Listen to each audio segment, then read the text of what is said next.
you want to be healthier, yet you just don't know what to do? All these shows telling you this and that, but nothing seems to work.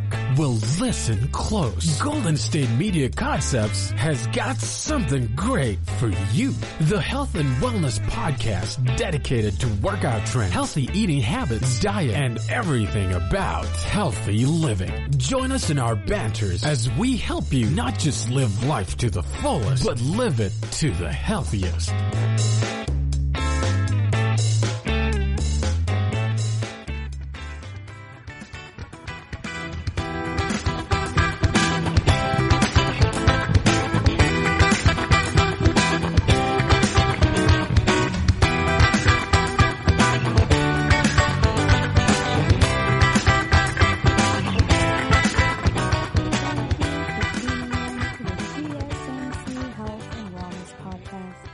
Brought to you by the GSMC Podcast Network. I'm your host, Alex. I don't know about y'all, but in addition to caring about health and wellness, I also care a lot about the environment. Ecological sustainability and the environment mean a lot to me, whether that be just reducing my use of plastics whenever possible, or also just trying to overall live a more minimalist lifestyle and greatly reduce my waste by taking my own bags to the grocery store, or like in my recent cross-country move, packing most of my things into suitcases rather than using anything like cardboard or those big plastic tubs you can buy at the store that aren't actually all that biodegradable. So for me, that's something that's really important in my life. I am a big proponent of recycling as well. But I also think that caring for the environment and caring for our own personal health and wellness as humans can have a lot in common with each other, particularly when it comes to plastics. So today I want to talk to you guys about plastics. We're going to kind of understand what plastics really are and what we mean when we talk about plastics that are particularly bad for us. We're also going to talk about phthalates and BPAs in plastic and demystify those a bit. We know that we're not supposed to microwave our plastic, and you shouldn't leave it in the car with your plastic water bottles to heat up because it can be bad for you, but we're really going to dig into why. Stick around to the end when we talk about some eco and health-friendly alternatives to plastic. First up, let's talk about what we mean by plastic. Plastic is one of those things that you know it when you see it, or at the very least, you know it when you touch it. But it's in our Tupperware, it's in bowls, it's in plastic wraps, and a ton of different types of bottles and bags that we use to obtain our food and drinks. There are a lot of different types of chemicals in plastic, just as there are in almost everything around us, because chemicals are really what make up the world around us. Everything that you can see, touch, ingest, or breathe is made up of chemicals. And that is all matter around us, including us, because chemicals really just relate to chemistry and the interactions of those different elements that we study in chemistry. All life as we know it is made up of these elements or these chemicals. And chemistry is the study of the structure, function, properties, reactions, and composition of matter. So when we talk about chemicals, keep in mind that not all chemicals are technically bad. Some of them just are, and some of them can be beneficial. But we're going to focus on the specific chemicals in plastic that can harm us today. Some of these chemicals have been associated with health problems, especially those related to fertility issues and issues like obesity or diabetes. There are chemicals inside of plastic that can leach out into your food or drink, and that can happen even faster when that plastic is exposed to heat. So you can get a really high dose of these potentially harmful chemicals just by microwaving your leftovers in the plastic container, or just by leaving those plastic water bottles, even if they're the reusable type, in your car where it's really hot. Having lived in the central Texas heat, I can tell you firsthand that if you are living in Texas, that water can sometimes be downright undrinkable. It's not coffee hot, but it is rather hot, y'all. And you want to be careful with that. But you're also thinking about not only what it's doing to the water, but also what it's doing to the bottle. When you're exposed to heat, you end up sweating for the most part, right? Well, you can essentially think of these chemicals as kind of sweating out into the contents of these plastic containers, whether that be food or beverages, etc. So a lot of us have been pretty concerned about this over the years. We've seen some quick hit pieces on the news and online, but today we're really going to talk about whether we should be concerned, and if so, to what degree, and what we can really do about that in a preventative measure. So first up, understand that plastics are not just one thing. There are so many different types of plastic that are out there, and they actually have different names based on their chemical composition. So things like polypropylene, which may be one of the most popular ones you've heard of, or polycarbonate or polyethylene, these all contain a variety of chemicals that have different properties. And some of these are plasticizers, antioxidants, or colorants. So you can't get this plastic into the colors that you see without adding some type of colorant to them. And the plasticizers can also help to harden the material to make it stronger. There are certain chemicals, though, that researchers over the years have identified as being perhaps more harmful to people over the long term, and something that we should all be more aware of. Now, a lot of it is very low-dose chemical exposure. It's not like walking into Chernobyl. It's more like the cumulative effects of getting many X-rays over the years. So even if these single exposures to the specific chemicals are small, if you repeatedly are exposed to them over a long period of time, then those effects may be cumulative, and that can lead to adverse health outcomes down the road. Just like getting a lot of X-rays over time can lead up to more problems.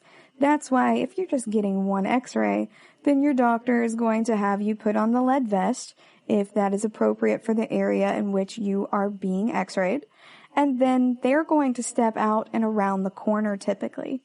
Well, that's because you're getting this one X-ray. If you don't have a lot of X-rays in your medical history, this should be relatively innocuous for you.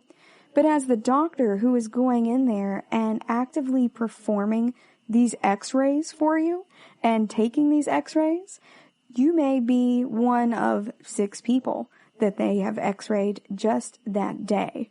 And so those cumulative effects put them at a greater risk of danger.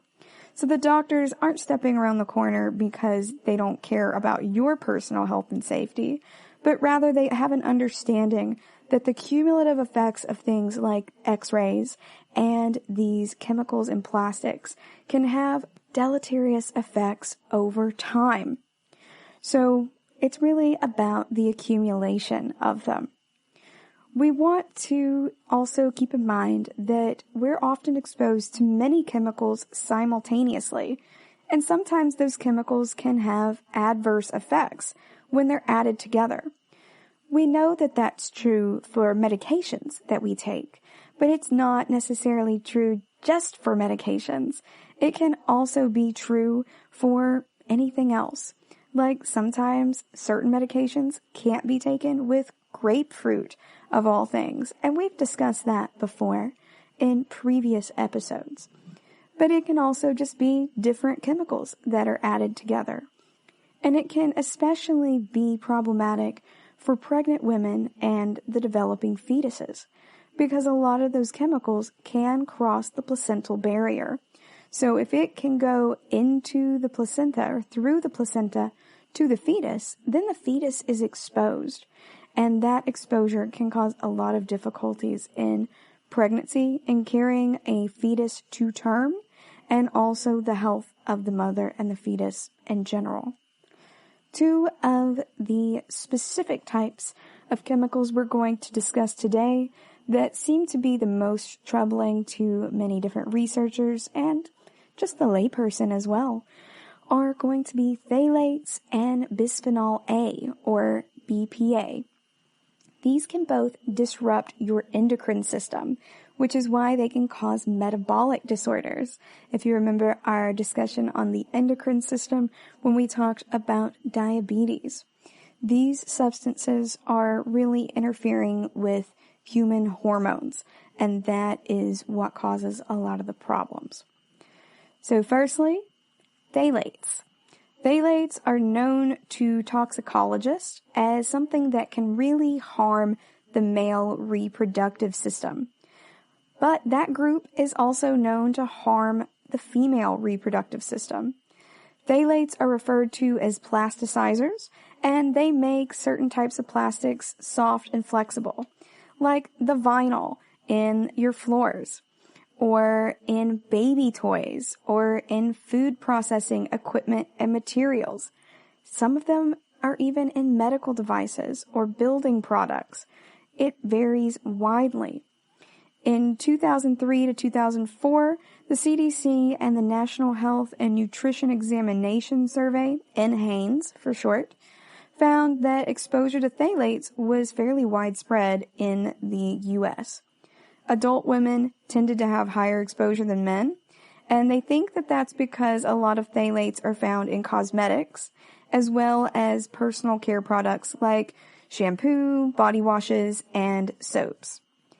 BPA, on the other hand, is short for bisphenol A, and it has been really the more popular one discussed in recent years because it has been shown to have reproductive effects and other types of health effects in humans and in rat studies.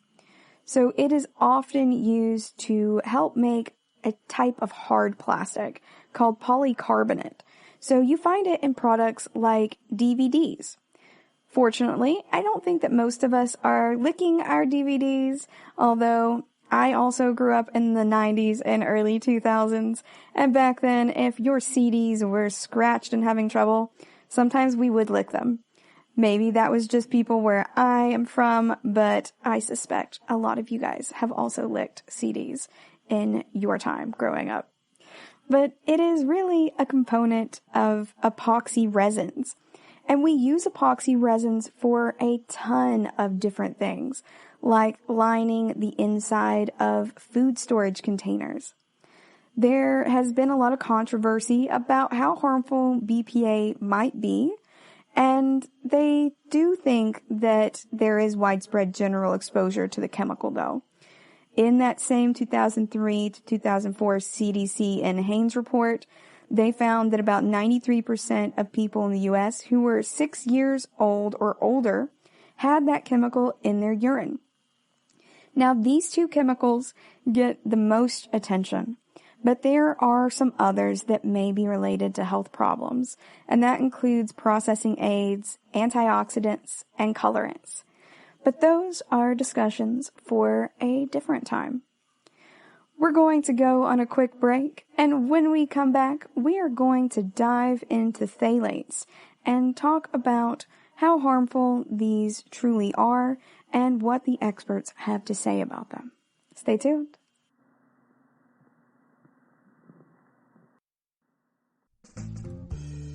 Are you looking to learn more about the latest trends from the fitness world? Are you confused by all the different trends that are out there? The GSMC Fitness Podcast is the place for you. The GSMC Fitness Podcast is the place to come for people of all skill and interest levels. Join us as we explore the latest trends in the fitness world. Does that new exercise really work? Should I try yoga? Whatever your question, chances are good you'll find an answer on the GSMC Fitness Podcast.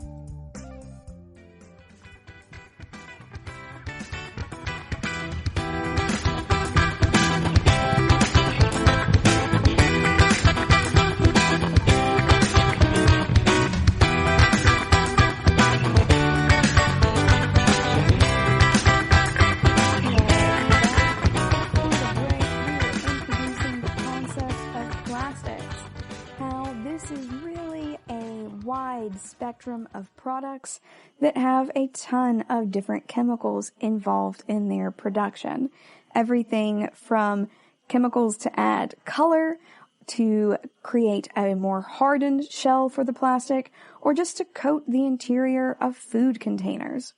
There's a wide variety of chemicals in plastics, but today we're going to focus on the two main ones that are thought to be harmful, and those are phthalates and BPA. Starting with phthalates.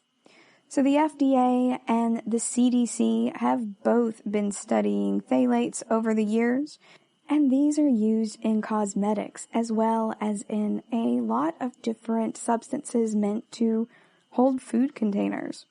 So today we're going to talk about phthalates, how they're used in cosmetics, and what they have to say about human health and exposure to these phthalates, as well as how to know if there are phthalates in your cosmetics, if that is something that is especially important to you. So, we've already covered what phthalates are, and we know that they are in vinyl flooring, wall coverings. They're also in detergent, food packages, pharmaceuticals, blood bags, and the tubing used to obtain and supply the blood, but they're also in nail polish, hairspray, aftershave, soap, perfume.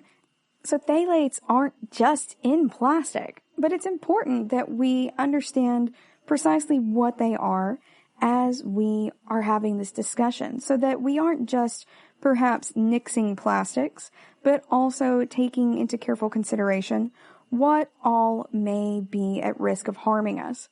After all, they did find in that 2003 to 2004 CDC and N. Haynes study that women tended to be at a higher risk of having higher amounts of these in their bodies because there are so many of them in cosmetics, which people who are female tend to use in a different proportion than those who identify as male. So, how have these phthalates been used in cosmetics?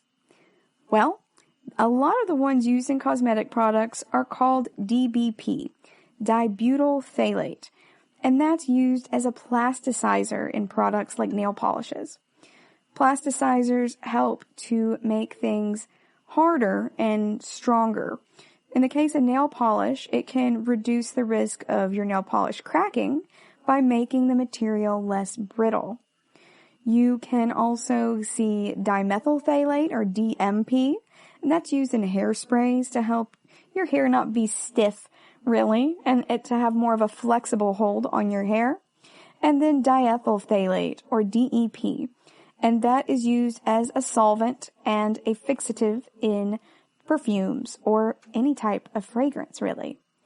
According to the FDA surveys of cosmetics in 2010, DBP and DMP, the ones in nail polish and hairspray, are now used relatively rarely. DEP is still a commonly used phthalate in cosmetics, though. That's the one that's in fragrances. So, what does this really mean for us? Well, scientists are still a little fuzzy on that. It's not clear what effect, if any, the phthalates actually have on human health. Toxicologists and environmental safety and health researchers have concluded that there are reproductive risks from exposure to phthalates, but they're minimal to negligible in most situations.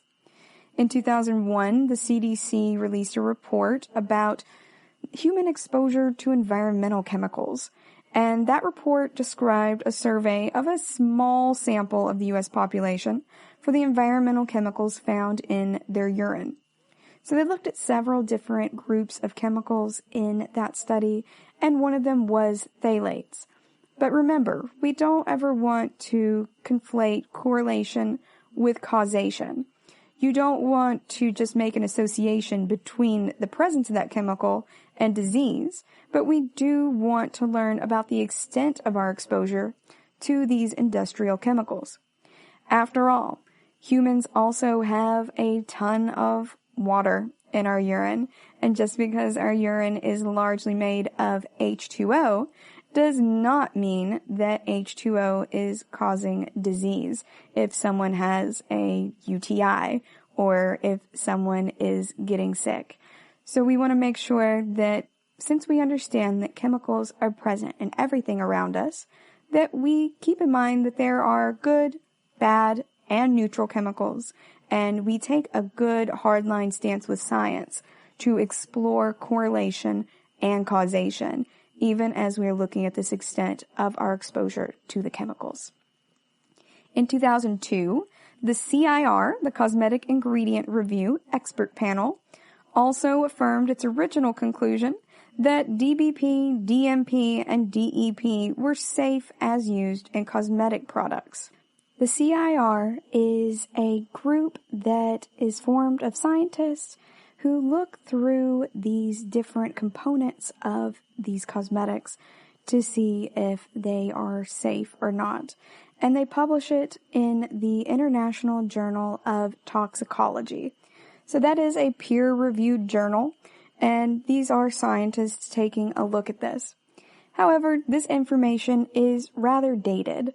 So in science, we prefer to take a look at articles that are within the past 5 years for the most part, especially since science and technology have improved in leaps and bounds in the past few decades alone.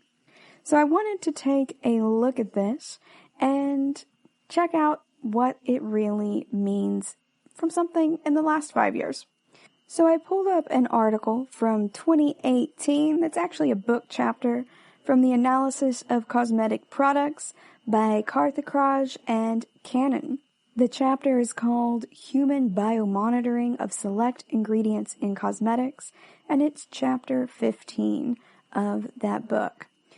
So I thought it was very important to take a look at this from the more recent research studies to see what we could find out about it.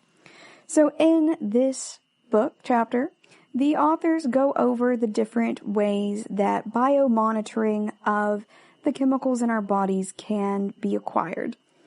For things like BPA and phthalates, and also parabens, they have relatively short half-lives in the biological manner. So these chemicals are metabolized and excreted in our urine within hours or days. That means they get out of our systems pretty quick.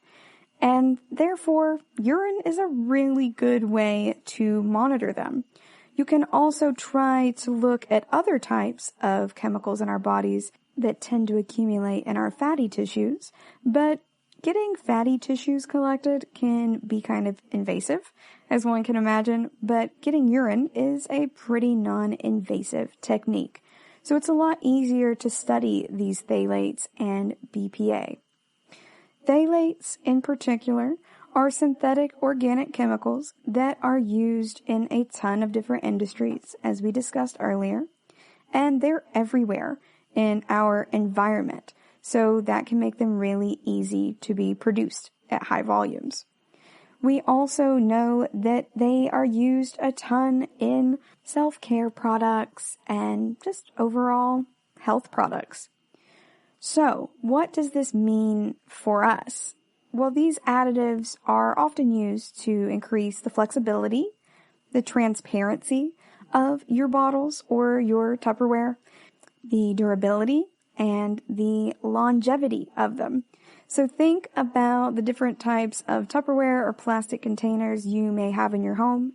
If you are like me, if you do order food from a restaurant, like a takeout menu, then you might sometimes get these plastic containers that they come in. Whenever they come in the plastic containers, I tend to keep those and reuse them until they break, or use them to send them home with friends, because then you don't have to worry about getting that Tupperware container back. But a lot of those tend to be a lot more brittle than my actual Tupperware or my Rubbermaid containers, since Tupperware is technically a brand, like Band-Aid, but you get where I'm coming from. So I've noticed that certain types of these plastic containers that I have in my home will last a lot longer than others. And part of that is due to the phthalates being put in there to make them more durable and to last longer. And a lot of the ones that break on me do so because of a brittle nature. They end up just kind of cracking, and then I recycle them or I incorporate them into art, which is another form of recycling. But by the initial form of recycling, I mean the type that we all tend to think of when you think of recycling, where you look for the little triangle on the bottom and then you deposit it into the appropriate bins. So the thing about phthalates is that the type of chemical bond that they have is really loose. And since it's not covalently bound to that plastic polymer, it's easier for them to be released into the environment by evaporation and also abrasion. So if you're rough on them, then they can be released into the environment, but they can also evaporate. Humans in general tend to be more likely to be exposed to phthalates via ingestion, inhalation, and even absorbing it through our skin. Although we looked at that study earlier from the CIR and others from 2002, a more recent study from K et al. 2014 found that phthalates are reproductive and developmental toxicants. That means that they can harm your reproductive system, and they can also harm a developing fetus because it can cross the placental barrier. And that exposure to the phthalates is associated with oxidative stress in humans, according to several studies within the past 5 or 6 years. So remember, when we talked about antioxidants before, we talked about oxidative stress. And to reiterate, that is when there's an imbalance between the amount of free radicals being produced and the ability of your body to counteract against those, or to detoxify the harmful effects that they have by neutralizing the free radicals with antioxidants. So essentially, it's saying that phthalate exposure can promote a difficulty in the antioxidants within your body and within the foods that you ingest in breaking down the free radicals and keeping a balance there. There's trouble keeping the free radicals under control. Several studies have looked at the different routes of exposure to these types of phthalates that are very common in cosmetics, like DMP, DEP, and DBP. And they found that diet is the major source of exposure to one called DEHP, but fragrances and other cosmetics are the major source of exposure to DEP. There have also been studies that have measured the phthalates in the plasma from women who have endometriosis, and they found a significant association between phthalate exposure and the risk of developing endometriosis. Now keep in mind that is an association, and they are not necessarily claiming a true causation, just that an increase in phthalate exposure was also associated with women who had endometriosis. That sample size had 85 women in it, but it would be great to see some more studies validating that as well. There was another study in 2015 that found that when you examine phthalates in the serum of couples, high DEHP levels reduced the time to achieve pregnancy. Several different studies have also looked into the average daily exposure to these phthalates, like DEP and DBP, in the United States and in other countries and on other continents, and have found that, for the most part, that estimated daily exposure is well below the reference doses that are suggested by the United States EPA. So these reference doses are DEP 800, and the average daily exposure to DEP is about 100-fold below that. And for DBP, it's 100, and then the average daily exposure is 10-fold below that. So it's estimated that for the most part, the U.S. population is well under the recommended daily exposure for these types of chemicals, these phthalates. However, in other countries that have had these studies performed, like in Kuwait and India, they were very close to the reference dose of the EPA with their estimated average daily exposure. So this is very much something that disproportionately impacts people in different countries and people of different socioeconomic status. There may also be cultural differences at play. However, since 2001, there have been a lot of studies that have shown there's been a decline of DEP, DBP, and DEHP exposure in the U.S. populations as well as in German populations. However, in populations in China, DEHP exposure has actually increased, and phthalate exposure levels tend to be higher in children than in adults. And that may have a lot to do with children's products and their specific chemical compositions. Think about baby bottles and diapers and toys. All of these materials that children are coming into contact with may be a lot different than what is normal in a daily adult experience. Overall, we found that in the United States, phthalate levels that are average are found to be well below the EPA's recommended max, and we are generally not super concerned about it. So that does back up what they were saying in the study with the CIR. Now, what you do with that is also up to you, and you can still reduce your overall phthalate exposure by choosing different cosmetic products and choosing different products in general in your life. Check out the materials list, not just when you're choosing shampoos or looking at food to determine if it's organic, but also check in things like the vinyl that you're thinking of using for redoing your kitchen.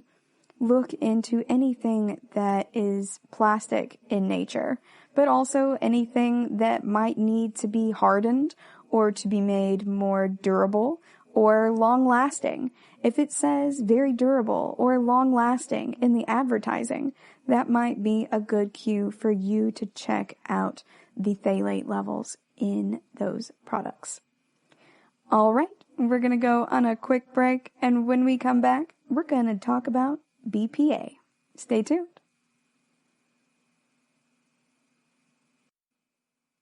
Tired of searching the vast jungle of podcasts? Now listen close and hear this out. There's a podcast network that covers just about everything that you've been searching. Hey! The Golden State Media Concepts Podcast Network is here. Nothing less than a podcast bliss with endless hours of podcast coverage. From news, sports, music, fashion, cooking, entertainment, fantasy, football, and so much more. So stop lurking around and go straight out to the Golden State Media Concepts Podcast Network. Guaranteed to fill that podcast itch. Whatever it may be. Visit us at www.gsmcpodcast.com. Follow us on Facebook and Twitter, and download us on iTunes, SoundCloud, and Google Play.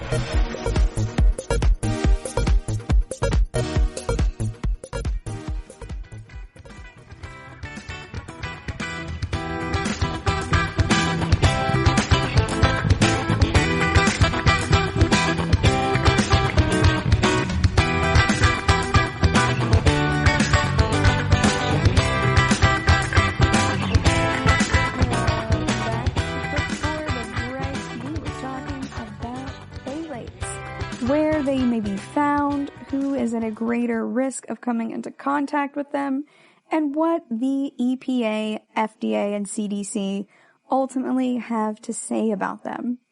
Although there are more phthalates in cosmetic products and fragrances than in many other types of products, they are not necessarily going to be at the levels that could cause you a lot of harm or a very large increase in harm, according to those different studies and those agencies.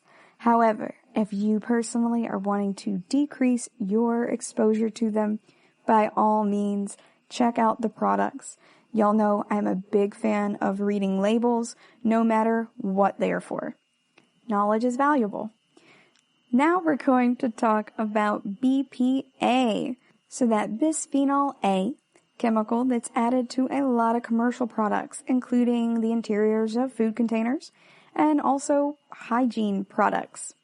BPA is an industrial chemical that is found in many different food and beverage containers, and a lot of folks over the years have claimed that it's toxic.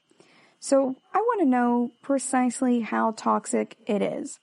So we're looking at some research by folks from 2018 and who are very educated in nutrition and in science. So we're going to dive into this. BPA was first discovered in the 1890s, but in the 1950s, scientists found you can mix it with some other compounds to make stronger and more durable, long-lasting plastics. So today, we use BPA plastics a lot in food containers, in baby bottles, and in a lot of other items. They also use them to make those epoxy resins we discussed earlier, and they spread that on the inner lining of canned food containers, and that keeps the metal from breaking down and essentially rusting down into your food. Now, I want you to think about the concept of canned food in general. Think about what a lot of different health and wellness articles, blogs, podcasts tell you about canned food and how they encourage you to buy fresh or frozen food instead. Now, I want you to think about the cost of this fresh or frozen food, especially when it's organic, in comparison with the canned food. Canned food tends to be a lot cheaper, right? So who would be more likely to buy this canned food? People who are very busy and who are on the go. People who are perhaps of lower socioeconomic status. People who maybe have a lot of kids and maybe don't have that much time to make these giant dinners. Who has time to snap a ton of green beans if you are having to make it as just one component of a dinner for a ton of people? So I want you to just think about those concepts and recognize that there's also a socioeconomic status component when it comes to who has a higher exposure to BPAs and to these products that have higher amounts of potentially harmful chemicals. Remember, it's important to advocate for the most vulnerable amongst us. And just because we don't personally eat canned food doesn't mean that other people don't.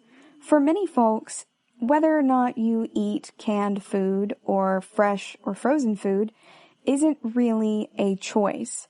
They may very well prefer fresh or frozen food, but socioeconomic status can really remove a lot of the wiggle room for making choices. So it's easy to think, well, I don't like canned food. Canned food's not good for you. I'm not going to eat that, so this doesn't pertain to me. But for a lot of folks, that is their only choice if they're going to be getting certain types of nutrients into their diets. So keep that in mind when you are looking at these petitions online and looking at changes in the EPA regarding what is protected against and what is being put in foods. Yes, it's also important to focus on our individual health and wellness, but it's also important to be considerate of that of others. Just like we wear masks because of COVID-19, more so to protect others than to protect ourselves, we also want to think about these other holistic elements in our lives and how they protect and affect others too.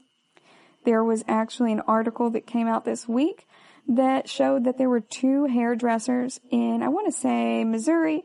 It was one of the M states, I believe, who had both had COVID-19. And they didn't know it at the time because, of course, it takes a little bit for it to really start expressing itself symptomatically. But they had done the hair of like 100 people or more, and none of them had gotten COVID-19 because the hairdressers wore their masks the entire time, and also so did the clients. So masking does work, and this is an anecdotal study, essentially, but also you do have meaningful statistics in there. Hairdressers do keep books so that they can tell precisely how many different types of issues that they dealt with that week. Like one week might be really heavy on haircuts, and another week it might be prom season, and you're doing mostly updos, or it may be a seasonal change and everyone's coming in for a balayage or to get their hair dyed or bleached, and so on. And that helps them look back and predict precisely which chemicals or which products they need to go and purchase to be prepared for these trends. But also, they have to keep these for their tax purposes because most hairstylists are actually independent contractors.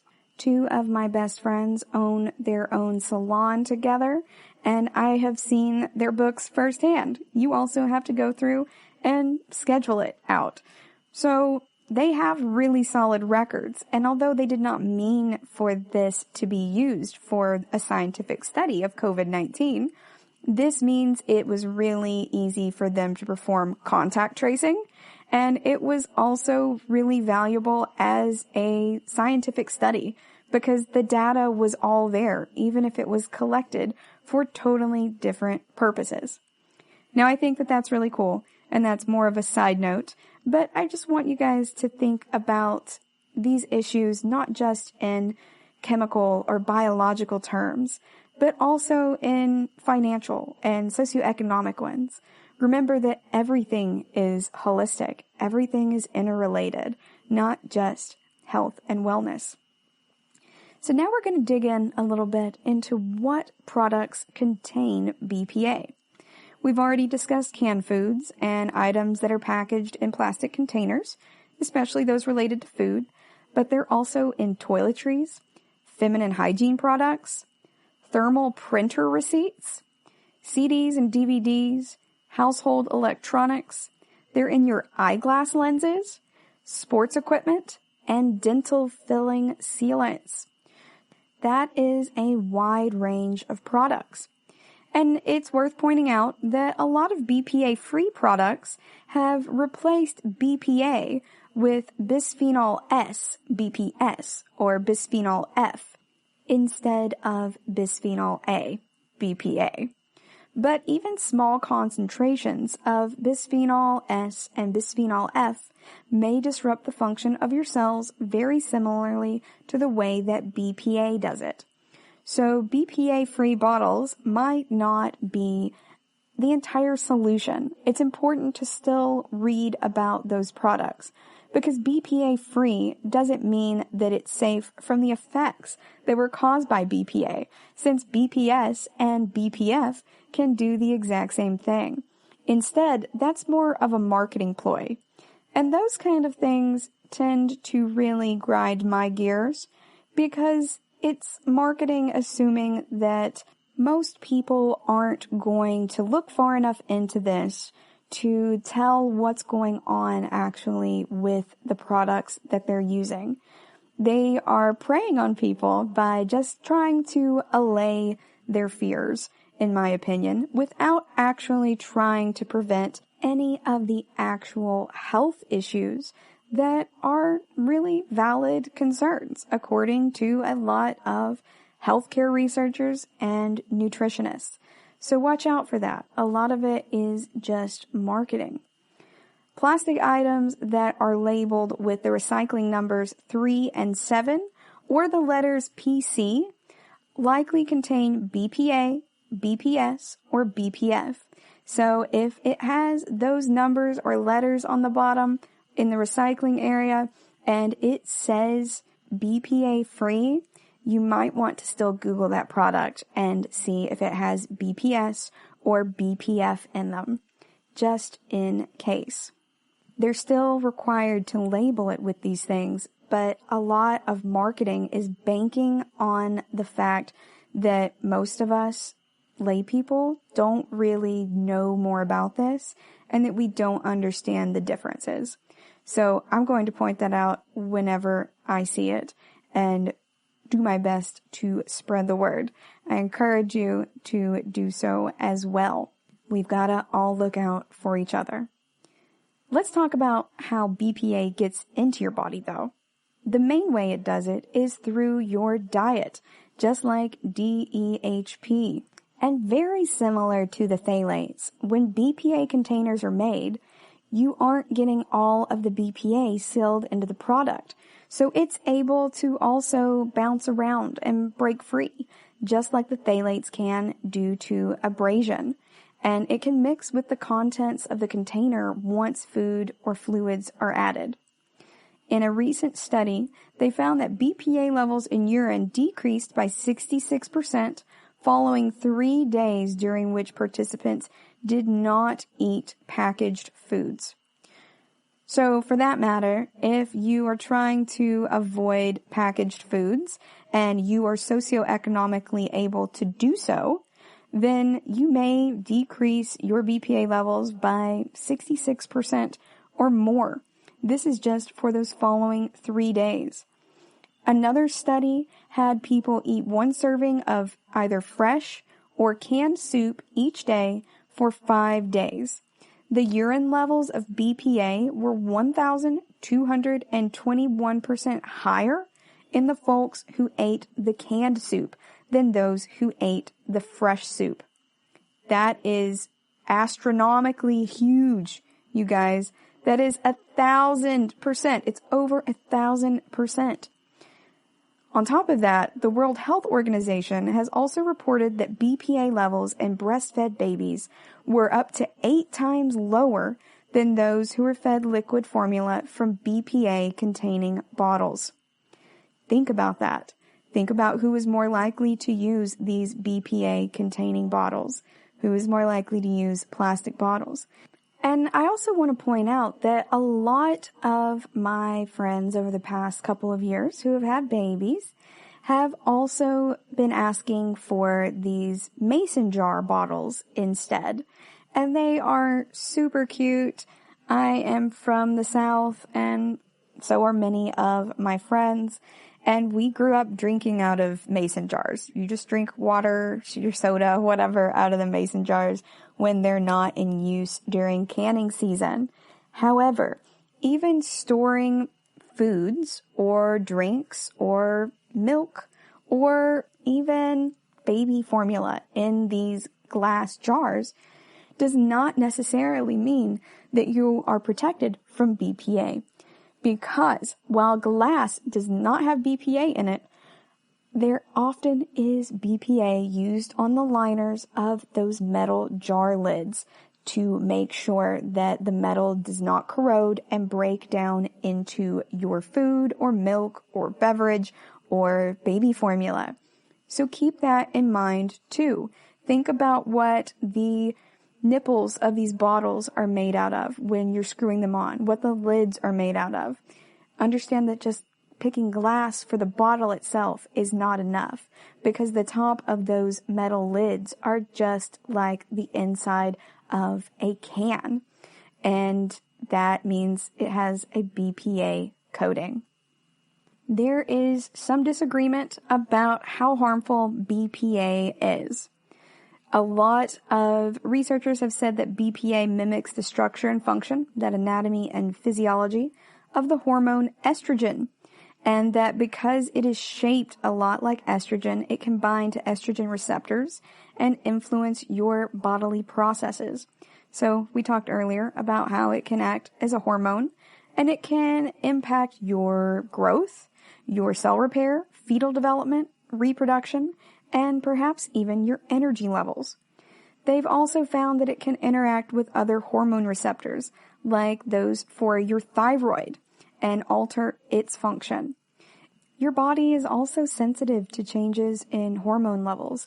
A lot of the different processes in our bodies are governed by them.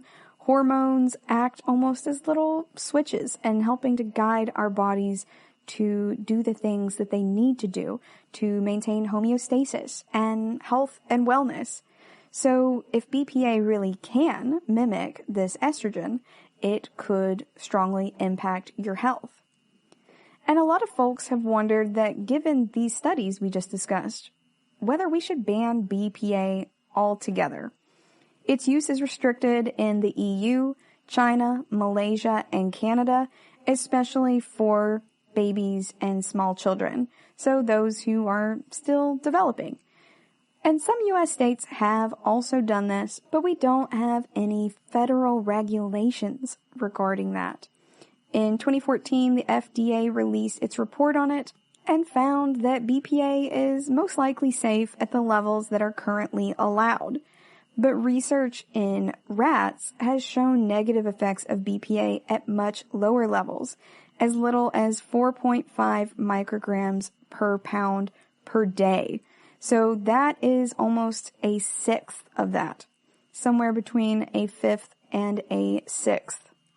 Additionally, research in monkeys has shown that levels equivalent to those that are currently measured in humans can have negative impacts on reproduction.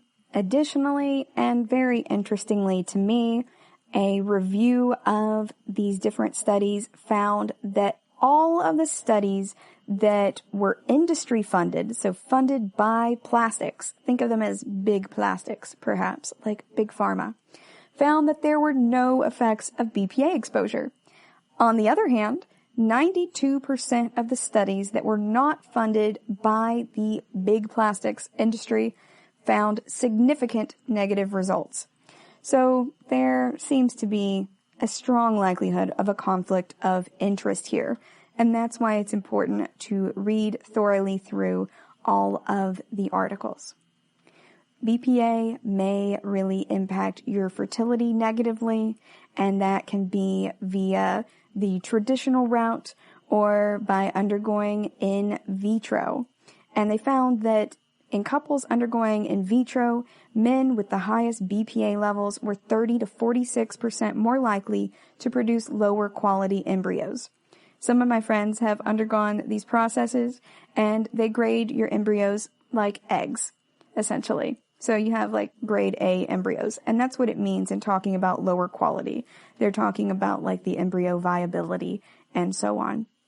They also found that men with higher BPA levels were 3 to 4 times more likely to have a low sperm concentration and low sperm count. So this can negatively impact your fertility as a man, and as a woman, those who had higher levels of BPA and were undergoing fertility treatments had proportionally lower egg production and were up to 2 times less likely to become pregnant.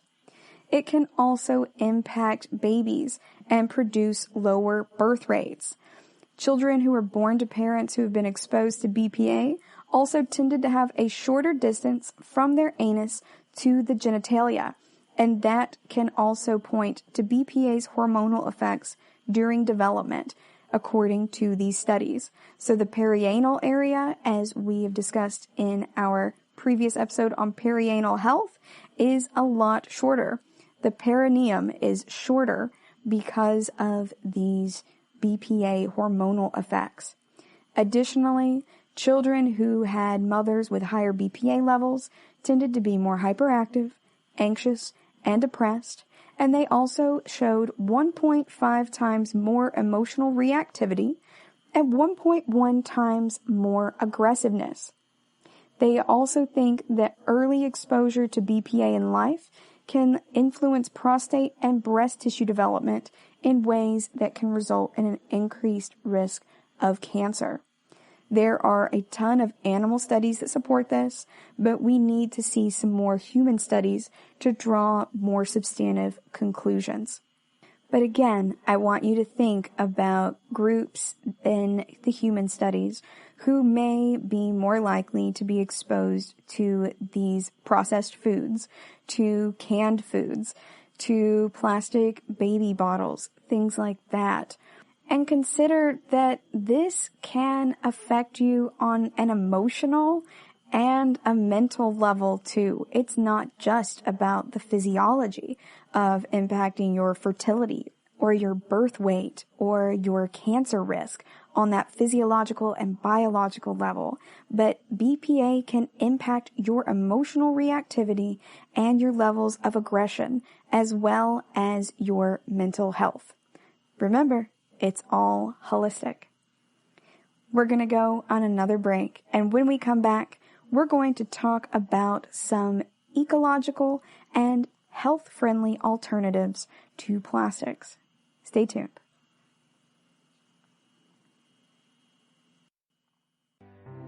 The GSMC Life and Happiness podcast takes you on a journey of exploration. We'll discuss tried and true methods alongside the latest trends of how to best live your life to its fullest and happiest. From psychology to meditation, science to self-help books, the GSMC Life and Happiness podcast will help you to discover what makes you happy and how you can live life being the best you possible. Download the GSMC Life and Happiness podcast on iTunes, Stitcher, SoundCloud, Google Play, or anywhere you find podcasts. Just type GSMC in the search bar.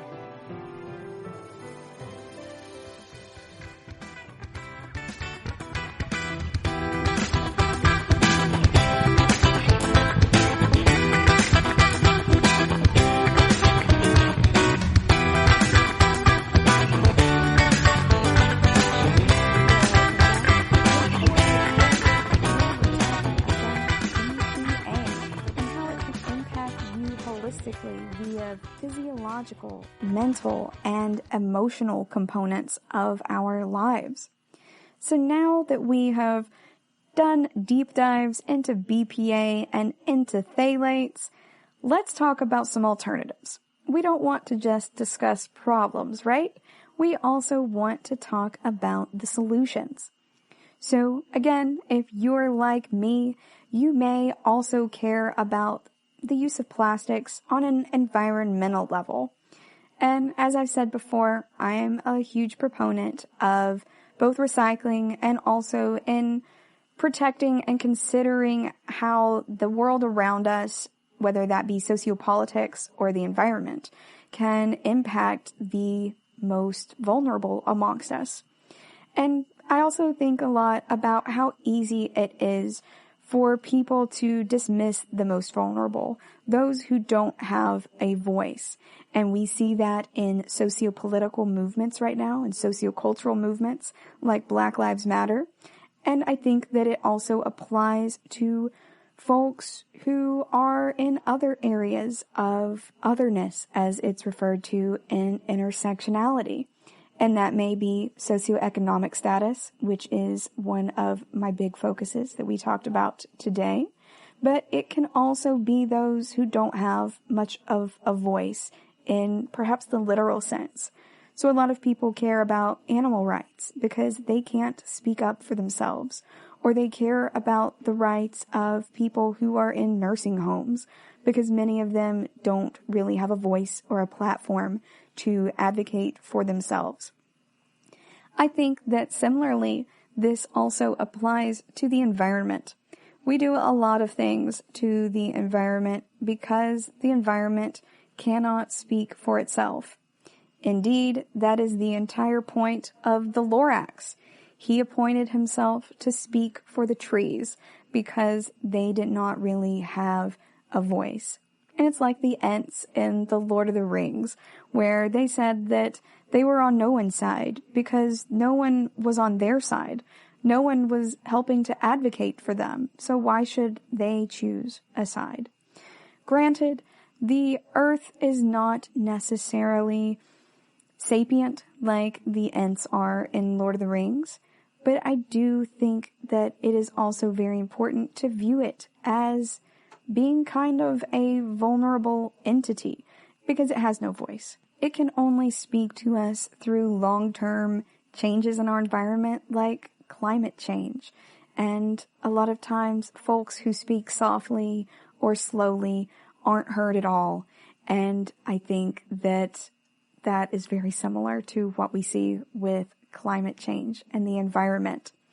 So in addition to caring about this for ourselves, it's also important to care about plastics for the environment, for the world around us, and also to human populations and animal populations, non-human animal populations that are more vulnerable.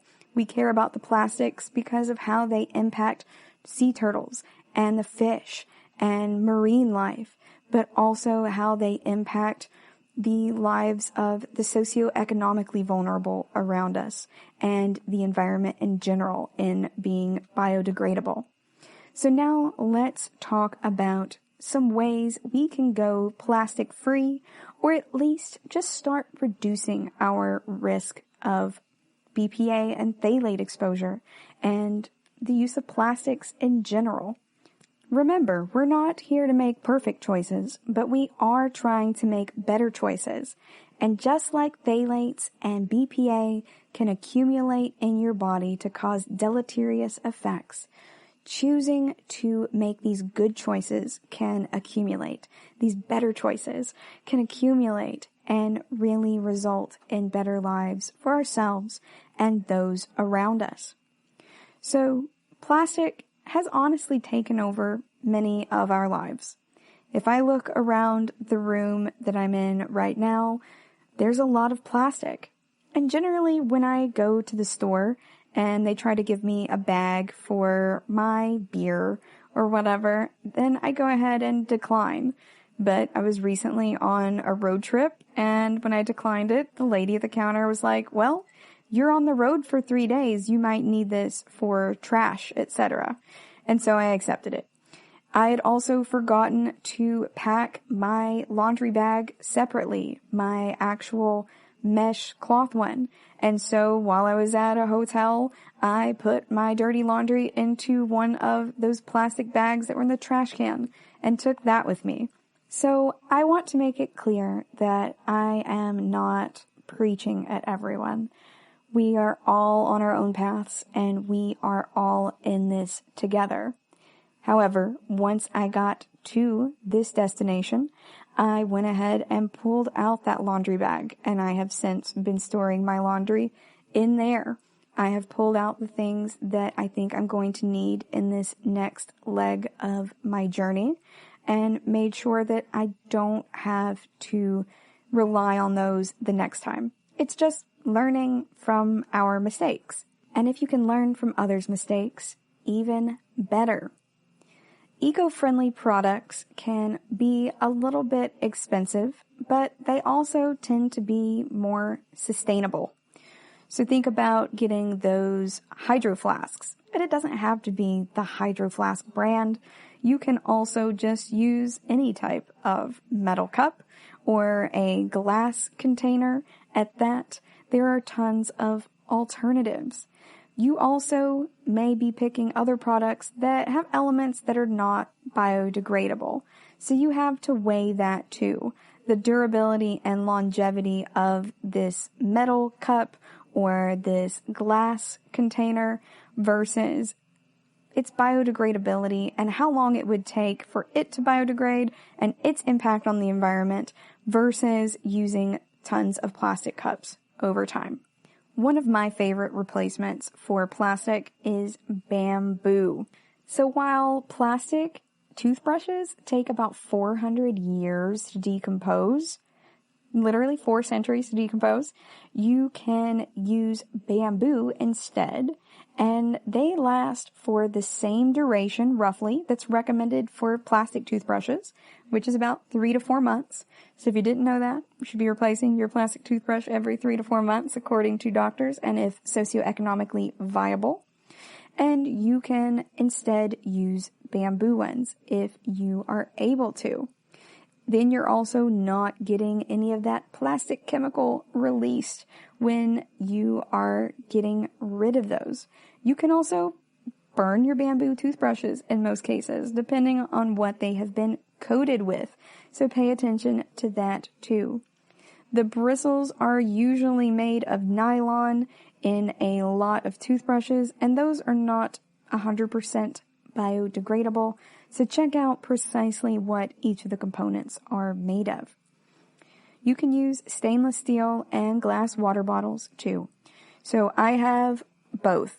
I prefer to use my mason jar when I am drinking a lot of water, or I use my big stainless steel water bottle. And it's amazing how it's actually better in the leak-proof area than most of the plastic ones I've used. I'm not kidding. My stainless steel one has a rubber gasket inside of it that you can use to fully lock in all of the moisture. And then I also give it a quick turn and it locks in completely.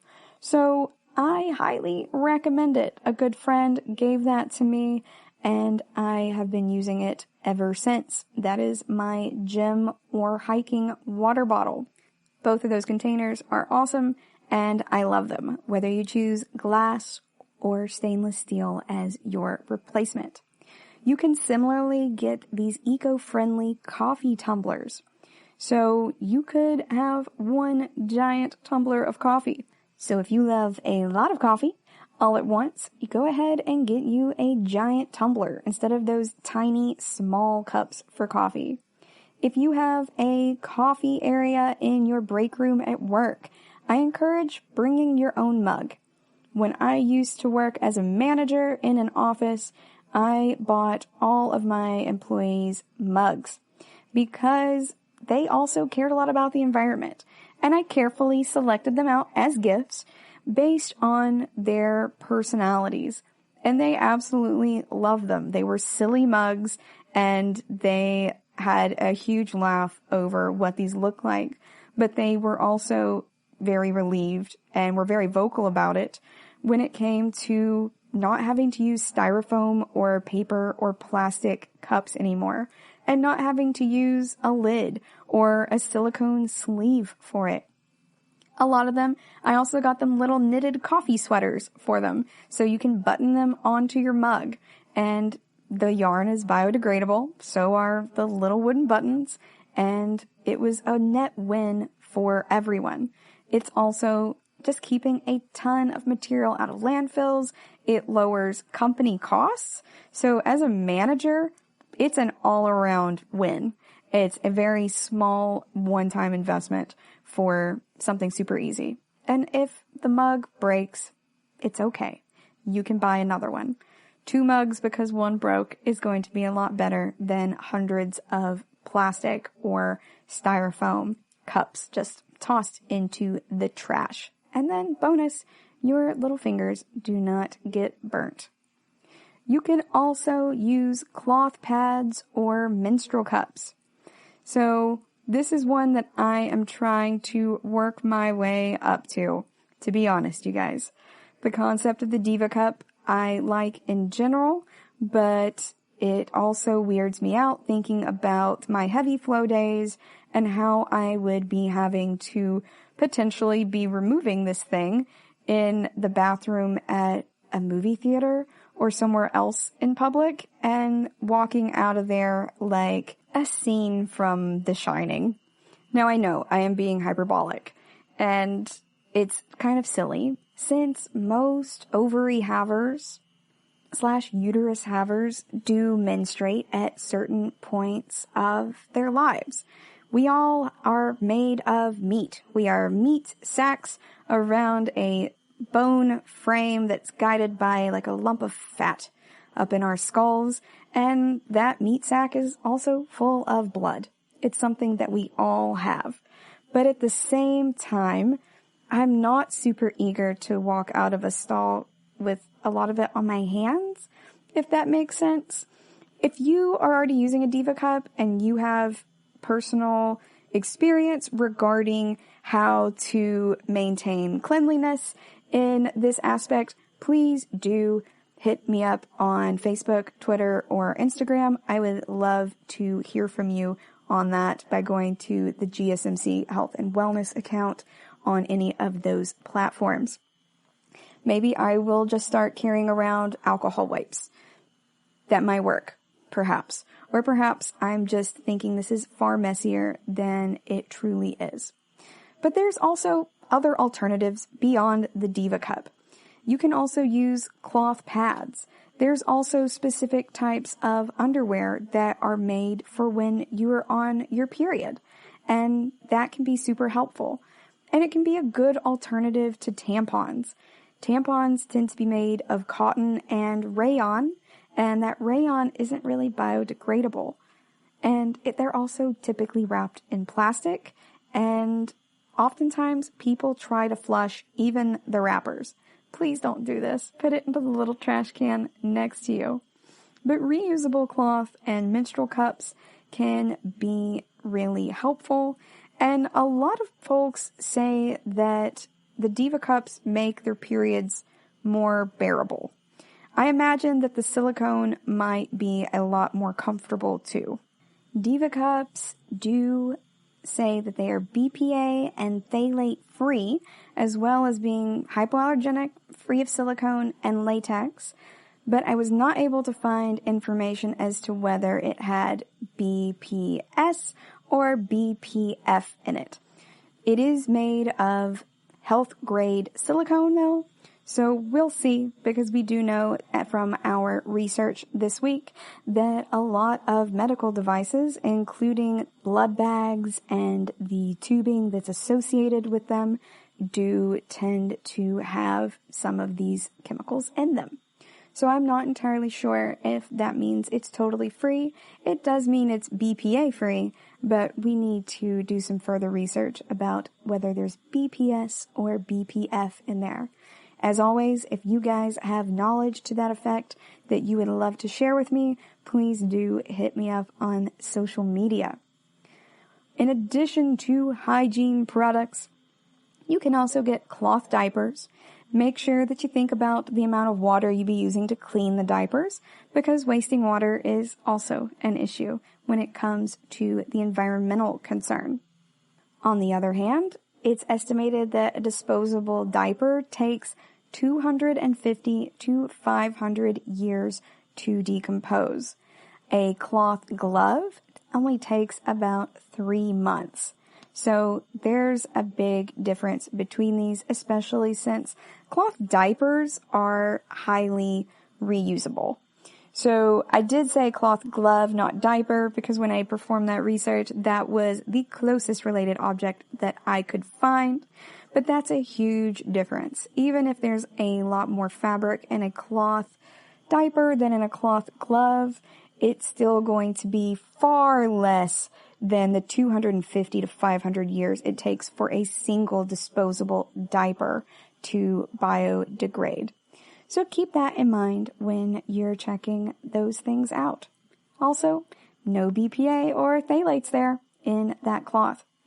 With your reusable shopping bags, I highly recommend these. They save the environment.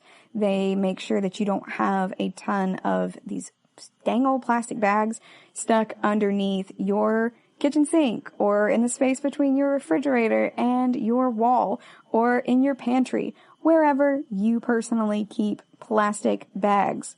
So it's better for the environment, it's better for your food, and you can get mesh, cloth, or canvas totes. I have a bunch of different ones, and they are really helpful for me. I'm about to actually order some more online for carrying around my produce. So I have the ones to cart all the stuff home from the store, but I also need some to carry my produce when I'm getting it from the produce section. So that way I'm not sitting there trying to break open those little tiny plastic bags that inevitably rip apart anyway when you try to stick an ear of corn in it. If it's not sharp enough to stand up to an ear of corn, then I'm just not going to use it. In addition, you can find compostable garbage bags, so that is super awesome in my opinion. You can also use eco-friendly cutlery. So the best thing about using bamboo cutlery or these wooden spoons or leaf plates and cups are that, guess what? No BPA and no phthalates in them. They are natural and they are biodegradable. It's good for your body. It's good for your kids. It's good for the environment. An alternative to cling wrap is beeswax wraps. So bear with me on this one. This one is the most interesting one that I found in this journey, and you can use it to seal away your food. These are thin cotton cloths that are lined with beeswax to make them watertight and odorless. It also has antibacterial and antifungal properties though, because it's coming from the bees who make honey, which also has antimicrobial properties. You can use these beeswax wraps multiple times for a couple of months, and you can also wash them.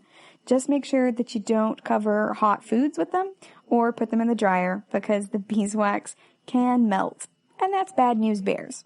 Also, if you wash them, make sure you are washing them probably by hand, but if you put them in the washing machine, I would definitely advise washing them on cold.